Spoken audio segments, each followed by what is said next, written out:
जगाला शांतीचा संदेश देणारे तथागत भगवान गौतम बुद्ध, महाराष्ट्राचं दैवत छत्रपती शिवाजी महाराज, राष्ट्रपिता महात्मा गांधी, भारतरत्न राजीव गांधी, श्री संत सेवालाल महाराज, श्री संत भिकाजी महाराज, श्री संत गाडगे महाराज, श्री संत तुकडोजी महाराज, श्री संत जगनाडे महाराज, भगवान बिरसा मुंडा, डॉक्टर पंजाबराव देशमुख या सर्व महामानवांना वंदन करतो।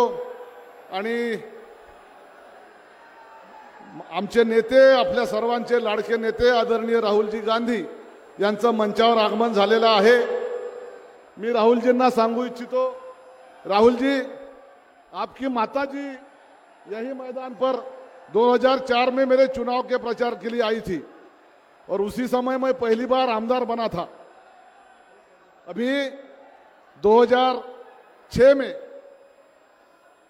किसान यहाँ के ज्यादा तादाद में आत्महत्या कर रहे थे, तो हमारे पंतप्रधान माननीय मनमोहन सिंह साहब जी विदर्भ के जो सुसाइड करने वाले फार्मर्स हैं उनको मिलने के लिए, विधवाओं को मिलने के लिए मनमोहन सिंह जी यही दामनगांव शहरी में आए थे और उन्होंने किसानों की और उनके विधवाओं की समस्या जानकर विदर्भ में 4000 करोड़ का पैकेज 2006 में डिक्लेयर किया था।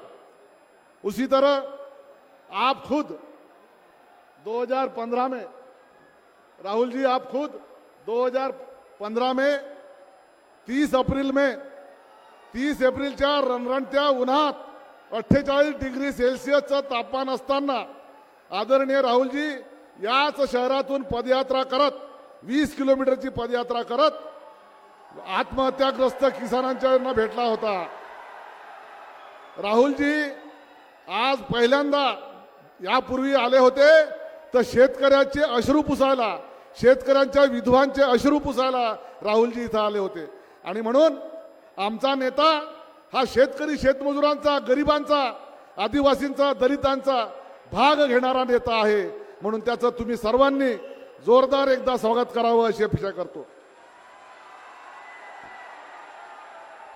राहुल जी, हमारे यहाँ की सबसे बड़ी समस्या यह है कि सोयाबीन को 10 साल पहले 5000 का भाव मिला करता था मनमोहन सिंह सरकार के जमाने में, लेकिन आज सब कीमतें, किसानों की लागत दुगनी तिगनी हो गई, फिर भी सोयाबीन का भाव घटकर 3000 3200, अच्छे से अच्छे क्वालिटी का सोयाबीन 3500 के ऊपर नहीं जा रहा।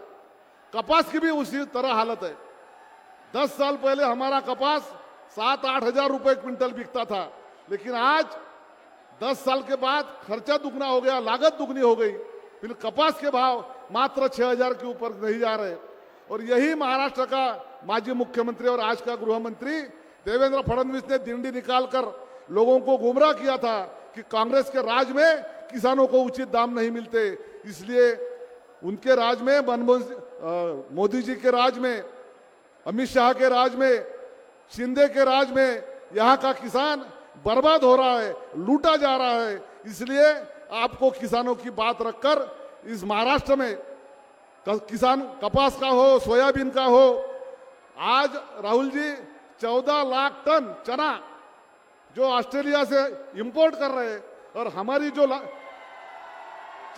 45 लाख कपास की गठान इंपोर्ट कर रहे, 14 लाख क्विंटल चना इंपोर्ट कर रहे, 12 लाख टन तुअर इंपोर्ट कर रहे और किसानों को उनको मिलने वाले भाव और गिराने की कोशिश, और केवल अदानी अंबानी का घर भरने का काम ये मोदी सरकार और शिंदे सरकार कर रही है। इसलिए यहाँ की जनता, यहाँ का मजदूर, यहाँ का अल्पसंख्यक, यहाँ का आदिवासी, सभी लोग, यहाँ के बेरोजगार, महंगाई, इस मुद्दे पे बीजेपी वाले बात नहीं करते, तो केवल बटेंगे तो कटेंगे, एक है तो सेफ है, ये जाति जाति में झगड़ा लगाने वाली बात करते हैं। इसलिए उनके खिलाफ यहाँ की जनता जनादेश देंगी, इस बारे में मुझे कोई शक नहीं है। इतनी बात रखकर 20 तारखेला येणाऱ्या निवडणुकीत पंजाच्या 2 नंबरची बटन, यशोमती ताईची बटन, बबलू भाऊची बटन दाबून या सर्वांना आपल्याला विजयी करायचा आहे। पुन्हा एकदा सर्वांच्या मतानं राहुलजींचं स्वागत करतो, थांबतो. जय हिंद, जय भीम, जय महाराष्ट्र. राहुल गांधी. माझी विनंती आहे की आपण आदरणीय राहुलजींचं स्वागत करावं. सर, कपास है, कपास का हार आपके लिए लाया हुआ है. कापसाच्या हाराने या ठिकाणी आदरणीय राहुलजींचं स्वागत होतोय आणि त्याच्यानंतर आदरणीय राहुलजी बोलतील अशी विनंती करते.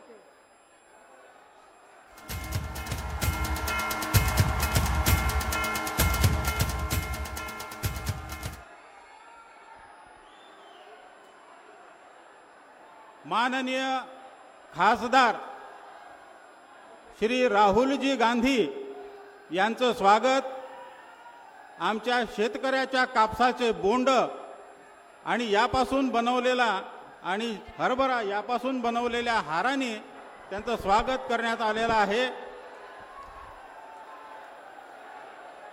उसना आवेश, पाखंडीपणा, कावेबाजी, धूर्तपणा, कपटीपणा, खोटारडेपणा, अडाणचोटपणा, चंपोगिरी या सगळ्यांना फाटा देऊन ज्यांनी श्री राहुलजी गांधी आदरणीय राहुलजी बोलतील अशी त्यांना विनंती करते.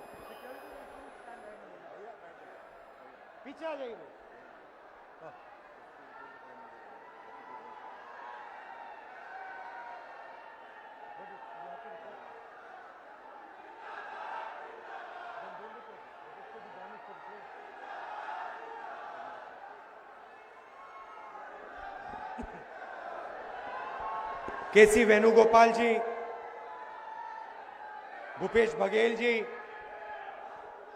बलवंत वांगटे जी, हमारे कैंडिडेट्स वीरेंद्र जगताप जी, यशोमती ठाकुर जी, बबलू देशमुख जी, स्टेज पे सीनियर नेता, इंडिया गठबंधन के नेता, कांग्रेस पार्टी के नेता, कांग्रेस पार्टी के हमारे प्यारे कार्यकर्ता, बब्बर शेर, टाइगर, आवाज तो सुनाई नहीं दी.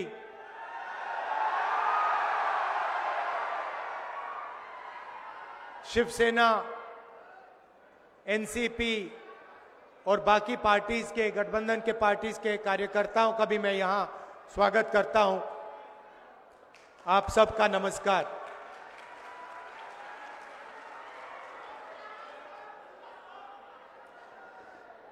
ये जो लड़ाई है, ये विचारधारा की लड़ाई है. एक तरफ कांग्रेस पार्टी और इंडिया गठबंधन, दूसरी तरफ बीजेपी, आरएसएस. हम कहते हैं कि देश संविधान से चलना चाहिए और प्रधानमंत्री कहते हैं कि ये खोखली किताब है, इसमें कुछ नहीं लिखा है. ये देखिए,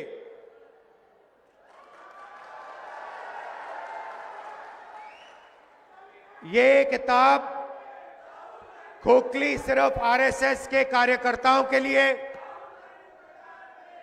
और बीजेपी के लोगों के लिए है. हमारे लिए ये इस देश का डीएनए है.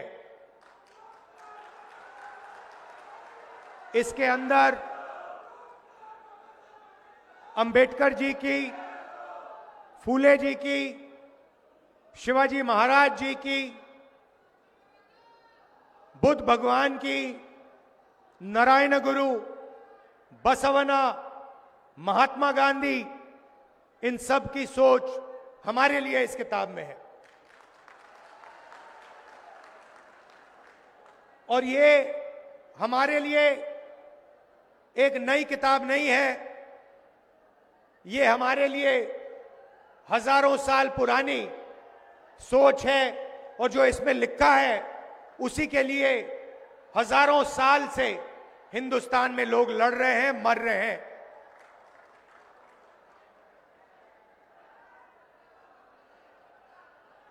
प्रधानमंत्री और बीजेपी के लोग बंद कमरों में छुपकर इस संविधान की हत्या करते हैं। मैं आपसे पूछना चाहता हूं, जब महाराष्ट्र की जनता से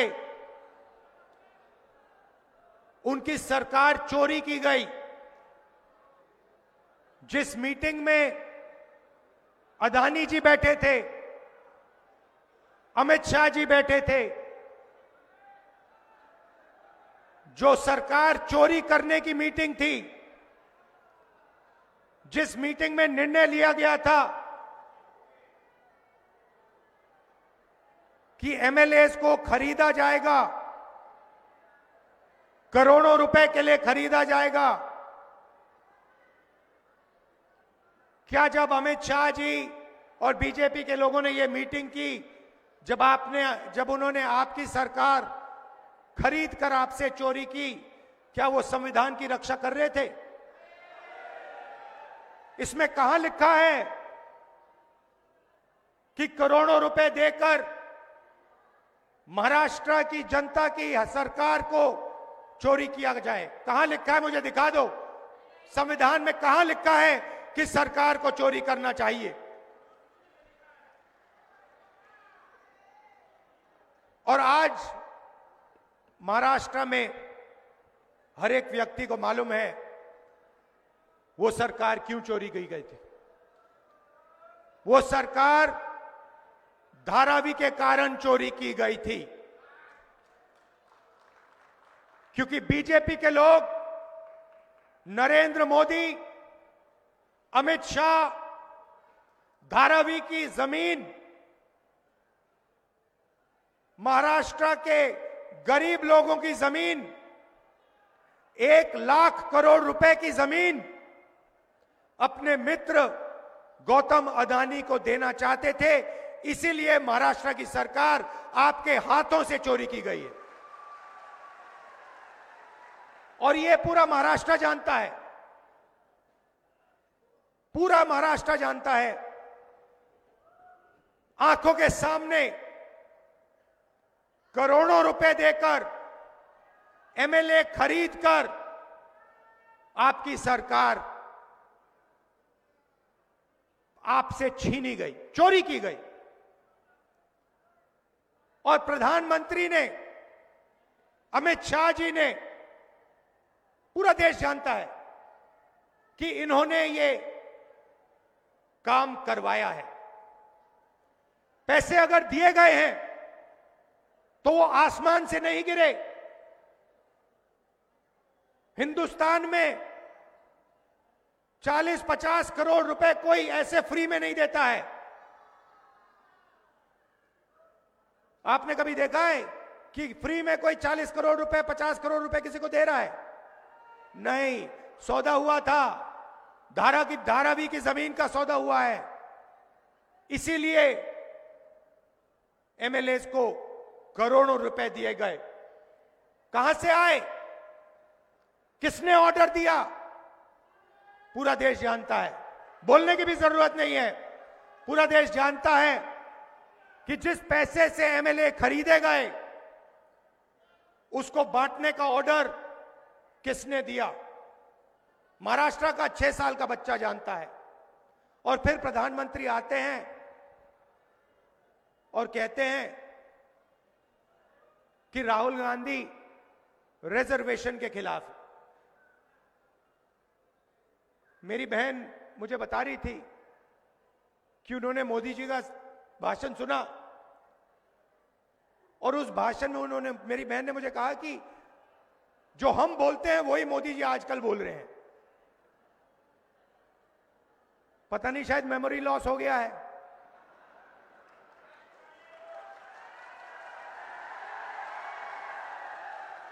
जैसे अमेरिका का पूर्व राष्ट्रपति था, कभी कुछ बोलता था, कभी कुछ बोलता था, भूल जाता था। उसको याद दिलाना पड़ता था पीछे से, भैया आपको ये नहीं बोलना, आपको ये बोलना है। वहां पे यूक्रेन का राष्ट्रपति आया और अमेरिका के राष्ट्रपति ने कहा कि भैया रूस के राष्ट्रपति पुतिन आए हैं। उनके पीछे लोग आए, कहे नहीं नहीं नहीं भैया रूस के नहीं है, यूक्रेन के हैं, उनका मेमोरी लॉस हो गया था। वैसे ही हमारी प्रधानमंत्री का मेमोरी लॉस हो रहा है।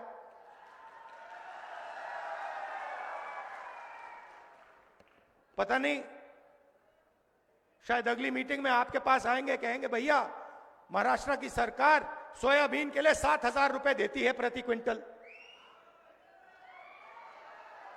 मैंने कहा कि बीजेपी कॉन्स्टिट्यूशन पे आक्रमण कर रही है, वो कहते हैं कांग्रेस पार्टी संविधान पर आक्रमण कर रही है। हर भाषण में मैं कह रहा हूं, मैं इसको लेके खड़ा हो रहा हूं, कह रहा हूं कि भाई इस पर बीजेपी आक्रमण कर रही है। 1 साल से मैं बोल रहा हूं, मोदी जी को पता लगा कि लोगों को गुस्सा आ रहा है, तो मोदी जी कह रहे हैं, राहुल गांधी कह रहा है कि राहुल गांधी संविधान पर आक्रमण कर रहा है। मैं हर मीटिंग में कहता हूं कि 50% की रिजर्वेशन की जो दीवार है उसको हम तोड़ के परे कर देंगे। लोकसभा में मैंने नरेंद्र मोदी जी के सामने बोला कि 50% की जो रिजर्वेशन की दीवार बना रखी है, जिसको आप नहीं तोड़ना चाह रहे हो, उसको हम लोकसभा में तोड़ के दिखाएंगे। उनके सामने मैंने बोला मेमोरी लॉस हो गई, मोदी जी कहते हैं राहुल गांधी रिजर्वेशन के खिलाफ है। राहुल गांधी, उनके सामने मैंने बोला कि मैं 50% की जो दीवार है उसे तोड़ने वाला हूं, कांग्रेस पार्टी इंडिया गठबंधन उस दीवार को तोड़ेगी। और मोदी जी का मेमोरी लॉस हो गया, कहते हैं राहुल गांधी तो रिजर्वेशन के खिलाफ है। अगली मीटिंग में कहेंगे कि राहुल गांधी जाति जनगणना के खिलाफ है। मैंने उनके सामने बोला मोदी जी जाति जनगणना कराइए, देश को पता लगना चाहिए कितने दलित हैं, कितने आदिवासी हैं, कितने पिछड़े वर्ग के लोग हैं। देश को पता लगना चाहिए कि इनकी भागीदारी कितनी है। आबादी, आप समझो, आप ताली बजा रहे हो मगर बात समझो। मैं 1 साल से हर भाषण में यह कह रहा हूं, मीडिया वाले दिखाते नहीं है, ये उनके हैं।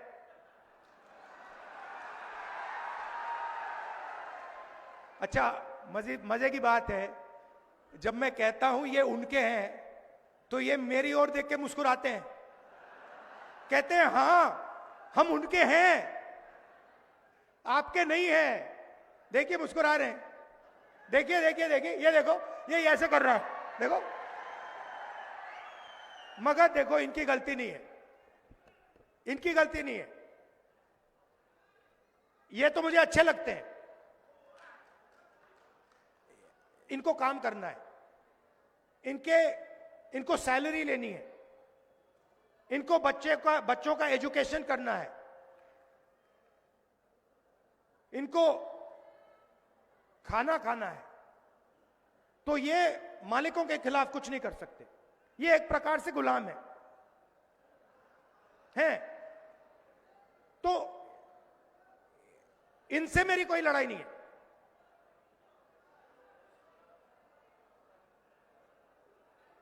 मगर ये हमारी बात कभी नहीं दिखाएंगे, 24 घंटा मोदी जी का चेहरा दिखाएंगे, हमारा भाषण कभी नहीं दिखाए। जैसे अभी मैंने बोला नरेंद्र मोदी जी का मेमोरी लॉस हो गया, ये कभी नहीं बताएंगे, सवाल नहीं उठता।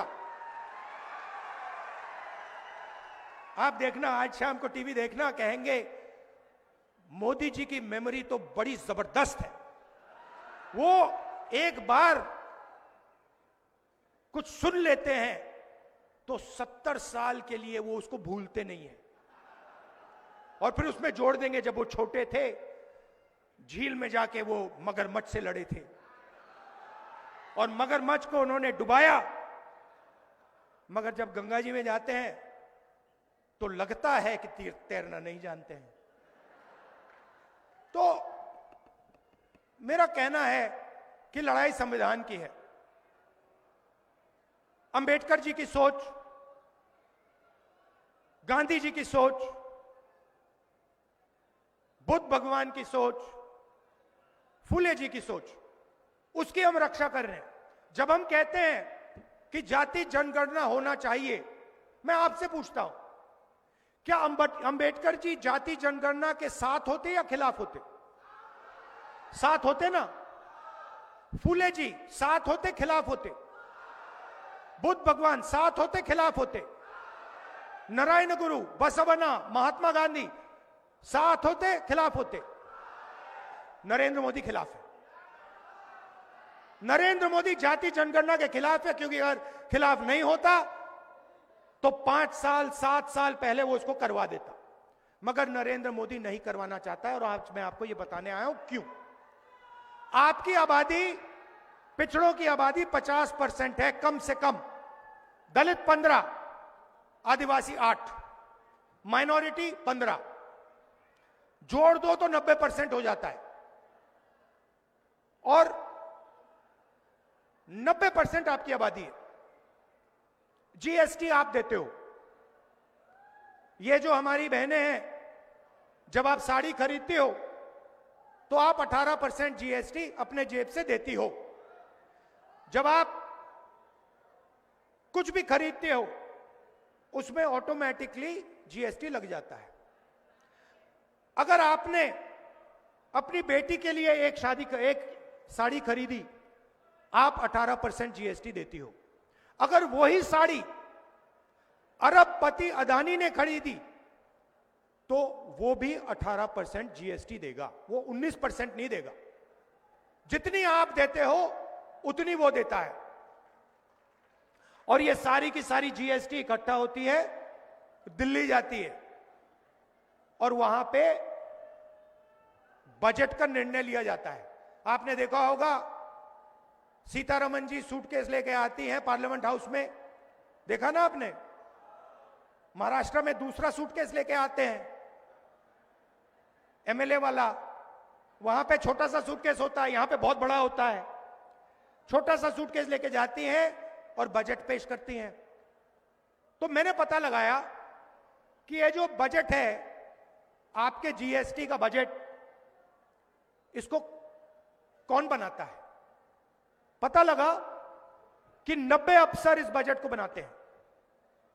90 अफसर सारे के सारे फाइनेंशियल निर्णय लेते हैं।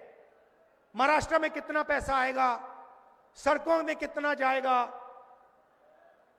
रेलवेज में कितना जाएगा, अग्निवीर होगा या नहीं होगा, सारे के सारे निर्णय 90 ब्यूरोक्रेट लेते हैं, आईएएस अफसर हैं। मैंने उनकी लिस्ट निकाली और मैंने कहा पता लगाते हैं कि 90 में से दलित कितने, आदिवासी कितने, पिछड़े वर्ग के कितने, और यह भी पता लगाते हैं कि जब धन बढ़ता है तो कितने रुपए का निर्णय आदिवासी अफसर लेते हैं, कितने का दलित लेते हैं, कितने का पिछड़े वर्ग लेते हैं। आज मैं आपको ये बताना चाहता हूं, दलितों की आबादी 15%, 90 अफसर में से 3 आपके, और 3 अफसर अगर बजट में 100 रुपए बढ़ता है तो 3 अफसर पूरा मिलाकर 100 में से 1 रुपये का निर्णय लेते हैं। दलितों की आबादी 15%, बजट में दलितों की भागीदारी 1 रुपया 100 रुपए में से। आदिवासी 8% आबादी, 100 रुपए में से 10 पैसे का निर्णय ये लेते हैं। आबादी 8%, भागीदारी 100 रुपए में से 10 पैसा। और पिछड़े वर्ग के कम से कम 50% आपकी आबादी है। 3 अफसर हैं आपके 90 में से। छोटे छोटे डिपार्टमेंट दे रखे हैं, और अगर आप ओबीसी अफसर को जोड़ दें तो 100 रुपए में से 5 रुपए का निर्णय ओबीसी अफसर लेते हैं। मतलब अगर आप दलित, आदिवासी और पिछड़े वर्ग को जोड़ दें तो 6 रुपए 10 पैसे 100 रुपए में से आप निर्णय लेते हो। आपकी आबादी 50%, 15%, 8%, 73% होता है टोटल, और आपकी भागीदारी 100 रुपए में 6 रुपए। ये हो क्या रहा है? मैंने मजाक किया, मैंने कहा कि मीडिया में हमारे लोग नहीं है। मेरा मतलब क्या था? आप मीडिया के एंकर्स को देखिए, बड़े बड़े पत्रकारों को देखिए, उनके नीचे नाम आता है, उस नाम को पढ़िए, मालिकों के नाम पढ़िए, अदानी, अंबानी, टाटा, बिरला, ये नाम पढ़िए। नाम के पीछे सब कुछ है। और मुझे बता दीजिए, ये मीडिया वाले जो हैं, एंकर जो हैं, मालिक जो हैं, इनमें से दलित कितने, आदिवासी कितने, पिछड़े कितने? एक भी नहीं है। हिंदुस्तान की सबसे बड़ी कंपनियों की लिस्ट मैंने निकाली है, 200 सबसे बड़ी कंपनियों की लिस्ट मैंने निकाली है। मालिकों की लिस्ट, एक ओबीसी नहीं है, एक दलित नहीं है, एक आदिवासी नहीं है। तो हो क्या रहा है? आप समझिए, हो क्या रहा है? आप हो किसान, आप हो मजदूर, आप हो बेरोजगार युवा, कौन? दलित, आदिवासी, पिछड़ा वर्ग और गरीब जनरल कास्ट। उसमें आप 5% गरीब जनरल कास्ट जोड़ दीजिए। आपको एमएसपी नहीं मिलती, आपके अस्पताल प्राइवेटाइज किया जा रहे हैं, आपके स्कूल और कॉलेज यूनिवर्सिटी प्राइवेटाइज किए जा रहे हैं। कहां जा रहे हैं? 5% लोगों के हाथ में जा रहे हैं। और जिनके हाथ में जा रहे हैं, वहां पे आपको एक ओबीसी नहीं मिलेगा, एक दलित नहीं मिलेगा, एक आदिवासी नहीं मिलेगा। प्राइवेट स्कूल की लिस्ट निकाल लीजिए, बड़े बड़े अस्पतालों की लिस्ट निकाल लीजिए। अपोलो अस्पताल के मालिक का नाम देखिए, एस्कॉट्स का नाम देखिए, बड़े बड़े अस्पतालों की जो चेन है, उनके नाम देखिए। एक दलित नहीं है, एक आदिवासी नहीं है, एक पिछड़े वर्ग का आदमी नहीं है। मतलब नरेंद्र मोदी हिंदुस्तान को 90% लोगों के लिए नहीं चलाता है। और नरेंद्र मोदी जी को वहां इसलिए बैठाया गया है कि 90% लोगों से जीएसटी का पैसा छीना जाए, जमीन छीनी जाए और उन्हीं 20-25 अरबपतियों को दी जाए। मैं आपसे पूछना चाहता हूं, धारावी की जमीन अक्वायर हो रही है ना? हो रही है ना? 1 लाख करोड़ रुपए की जमीन है ना? गरीब लोग है ना? मैं आपसे पूछना चाहता हूं, कोलाबा की जमीन क्यों नहीं अक्वायर होती? जहां अमीर लोग बैठे हैं, वो जमीन क्यों नहीं अक्वायर हो रही है? क्योंकि वहां ना दलित है, ना आदिवासी है, ना पिछड़ा है, इसीलिए वो जमीन अक्वायर नहीं हो रही है। जहां भी आपको दलित, आदिवासी और पिछड़े लोग मिलेंगे, वहां जमीन अक्वायर होगी। हम जमीन अधिग्रहण बिल इसलिए लाए आपको बचाने के लिए। ये सारे के सारे मीडिया वाले मेरे पर अटैक करने शुरू कर दिए उस दिन। जिस दिन, मैं आपको बता रहा हूं, जिस दिन मैं भट्टा परसोल पहुंचा, उस दिन से मीडिया वाले मेरे पीछे पड़ गए। जिस दिन मैंने जमीन अधिग्रहण की बात की, उस दिन ये मेरे पीछे पड़ गए। कौन? अदानी के लोग, अंबानी के लोग। मेरी छवि बिगाड़ने की कोशिश की, हजारों मतलब करोड़ों रुपए लगा दिए कि राहुल गांधी को बदनाम करो। क्यों? क्योंकि मैं आपकी जमीन की रक्षा करता हूं। और मैं कहता हूं कि अगर धारावी की जमीन अदानी को दी जाएगी, अगर लाखों करोड़ रुपए उसके हवाला किया जाएगा, उसको दिया जाएगा, तो फिर हजारों करोड़ रुपए हमारे किसानों की जेब में भी जाना चाहिए। हम इस बात को मानने के लिए तैयार नहीं है कि सोयाबीन का किसान मर जाए, भूखा मर जाए, और उधर 25 अरबपतियों का 16 लाख करोड़ रुपया कर्जा माफ हो। हम इस बात को मानने को तैयार नहीं है, हम ये होने नहीं देंगे। इसीलिए पूरी की पूरी मीडिया इंडिया गठबंधन के खिलाफ खड़ी है। इसलिए 24 घंटा नरेंद्र मोदी का चेहरा दिखता है। भाइयों और बहनों, आपकी जमीन इनको चाहिए, आपका जल इनको चाहिए, आपका जंगल इनको चाहिए। ये आपसे सब लेना चाहते हैं।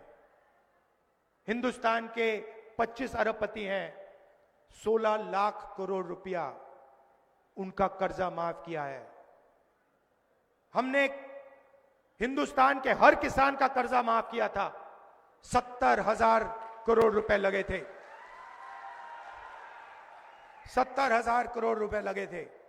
इन्होंने अरबपतियों का 16 लाख करोड़ रुपया माफ किया है। 1 लाख करोड़ रुपए अदानी को धारावी में देने जा रहे हैं। ये सोचते हैं बड़ी आसानी से होगा। इतनी आसानी से नहीं होने वाला। राहुल गांधी खड़ा हुआ है यहां पे। तो यही सवाल है।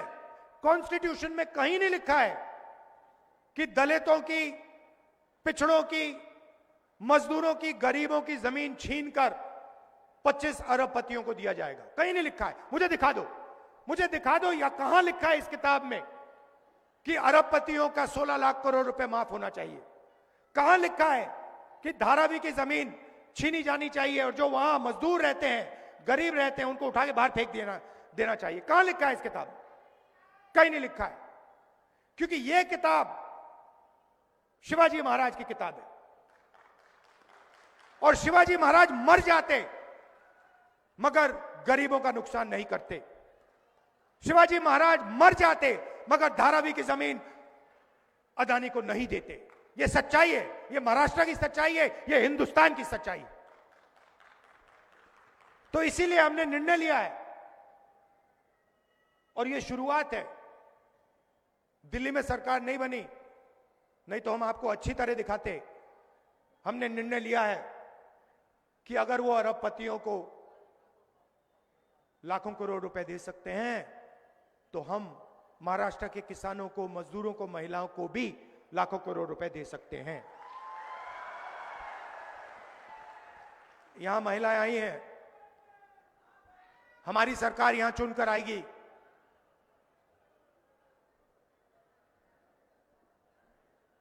दिसंबर में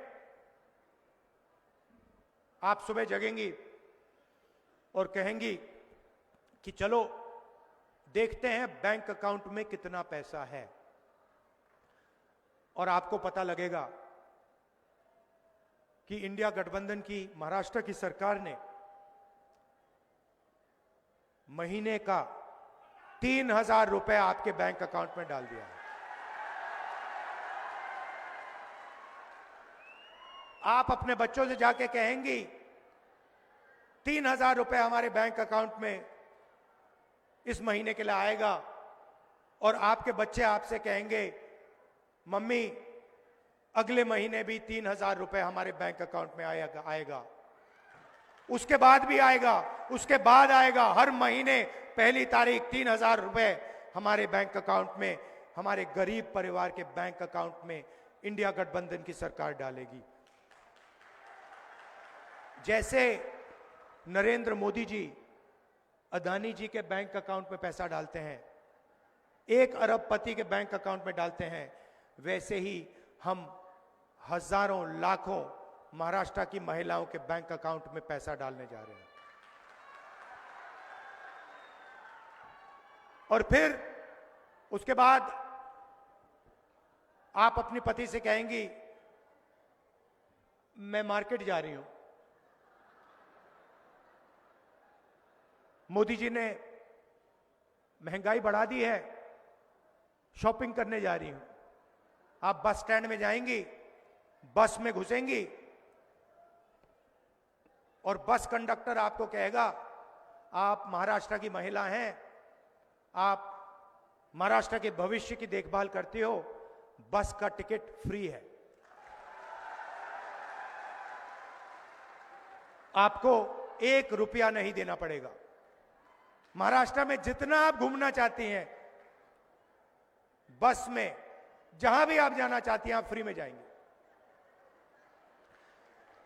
और फिर क्या होगा? फिर महाराष्ट्र के किसान कहेंगे राहुल जी आपने महिलाओं के बैंक अकाउंट में 3,000 रुपए डाल दिए, उनकी बस टिकट फ्री कर दी। हम बस में जाते हैं, कंडक्टर हमसे पैसा मांगता है, आपने ये क्या कर दिया? तो फिर हम महाराष्ट्र के किसान से कहेंगे कि घबराइए मत, 3 लाख रुपए तक का कर्जा आपका महाराष्ट्र की सरकार माफ करेगी। फिर सोयाबीन के किसान हमें कहेंगे कि राहुल जी, पिछली सरकार में हमें सोयाबीन के लिए, मनमोहन सिंह जी की सरकार में हमें सोयाबीन के लिए सही पैसा मिलता था, ये अदानी वाली सरकार है, ये हमें सही दाम नहीं देती सोयाबीन के लिए। और हम आपसे कहेंगे घबराइए मत, महाराष्ट्र में फिर से कांग्रेस पार्टी की सरकार आ गई है, सोयाबीन के लिए आपको 7,000 रुपए प्रति क्विंटल मिलेगा। और प्याज के जो किसान हैं उनसे हम कहेंगे, देखिए हमने देखा है कि प्याज के दाम ऊपर नीचे जाते रहते हैं, आपका नुकसान होता है, तो हम आपके लिए एक महाराष्ट्र सरकार में प्याज के दाम को मैनेज करने के लिए एक फेयर प्राइस कमेटी बैठाएंगे जो आपके प्याज के दाम को कंट्रोल करेगी। और कपास के किसानों को ये दिखाना जरा भैया,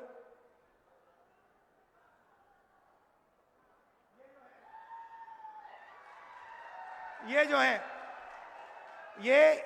ये महाराष्ट्र के किसान की मेहनत है।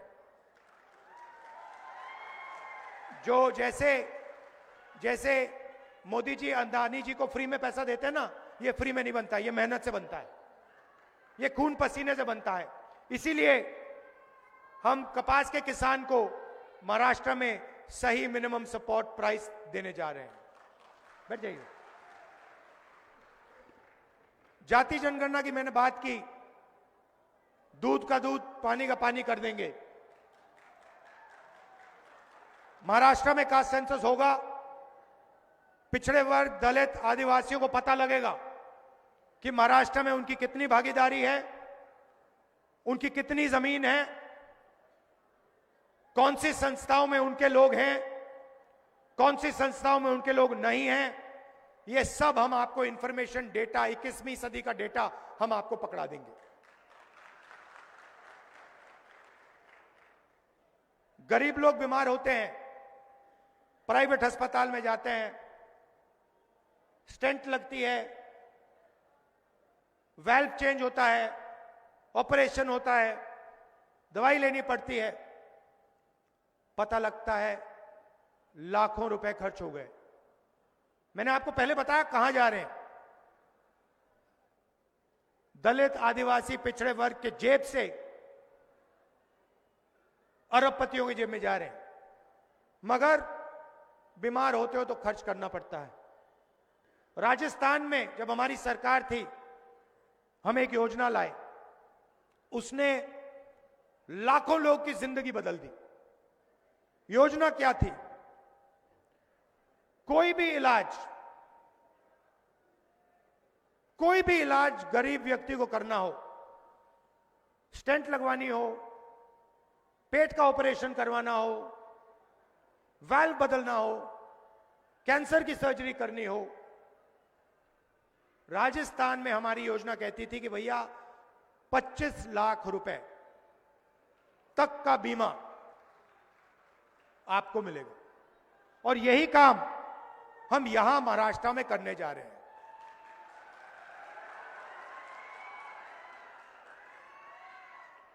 इस भीड़ में कोई भी बीमार हो, और अभी होंगे लोग जिनको ऑपरेशन करवाना हो,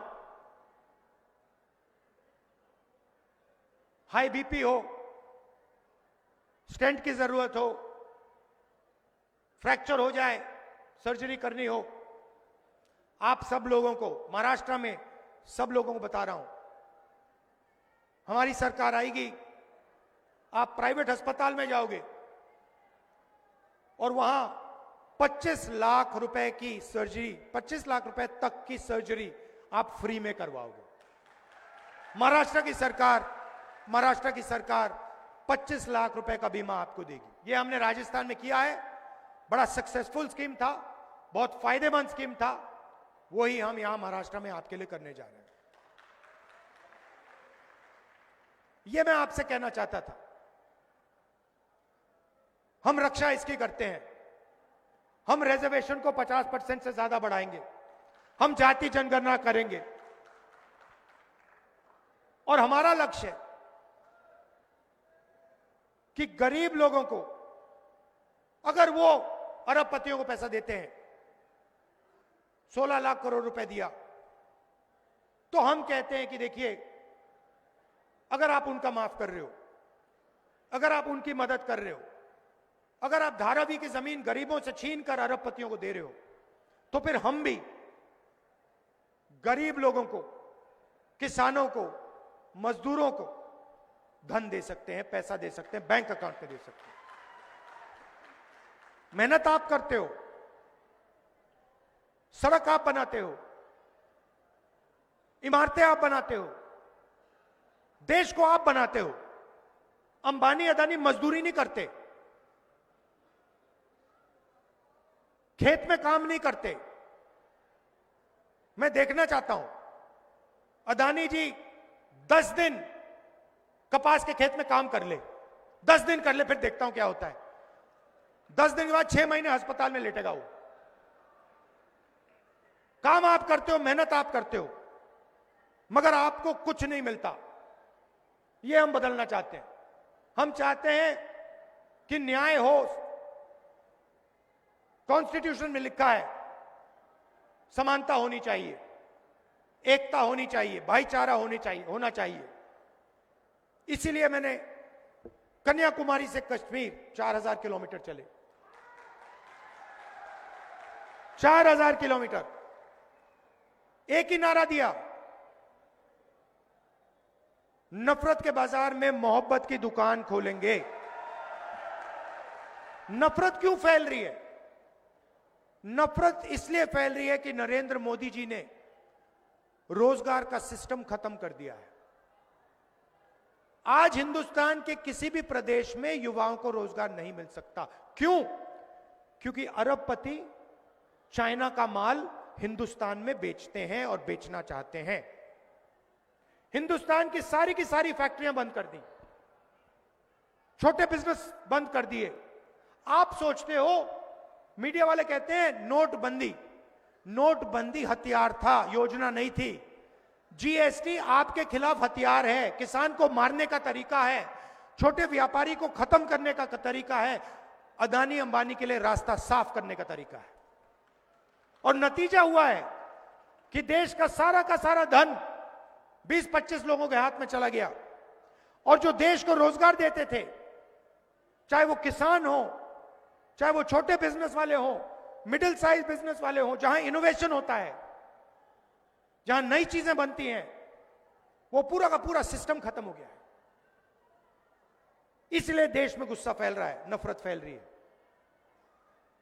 और ये मैं नरेंद्र मोदी जी से कहता हूं, हर मीटिंग में कहता हूं,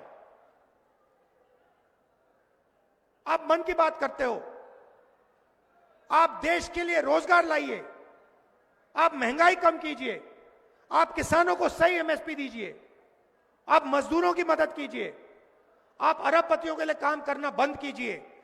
अरबपतियों ने आपको नहीं चुना है, देश की जनता ने आपको वोट दिया था, अरबपतियों ने नहीं दिया। हां ठीक है, अरबपतियों ने आपकी मार्केटिंग की, अरबपतियों ने आपका चेहरा टीवी पर डाला, वो अलग बात है। मगर प्रधानमंत्री को देश की जनता के लिए काम करना चाहिए, प्रधानमंत्री को अरबपतियों के लिए काम नहीं करना चाहिए। और यह मत भूलिए, ये जो सरकार महाराष्ट्र में है, ये चोरी की सरकार है। ये आपकी सरकार नहीं है, ये सरकार आपसे चोरी की गई थी। और ये संविधान के खिलाफ बनी हुई सरकार है। लड़ाई संविधान की है, लड़ाई रिजर्वेशन की है, लड़ाई जाति जनगणना की है, लड़ाई सही एमएसपी की है। आप दूर दूर से आए, दिल से आपका धन्यवाद करना चाहता हूं। आपने कष्ट उठाया, 1-2 घंटे चल के आप आए, बस में आए, दिल से आपका धन्यवाद करता हूं। नमस्कार, जय हिंद, जय महाराष्ट्र।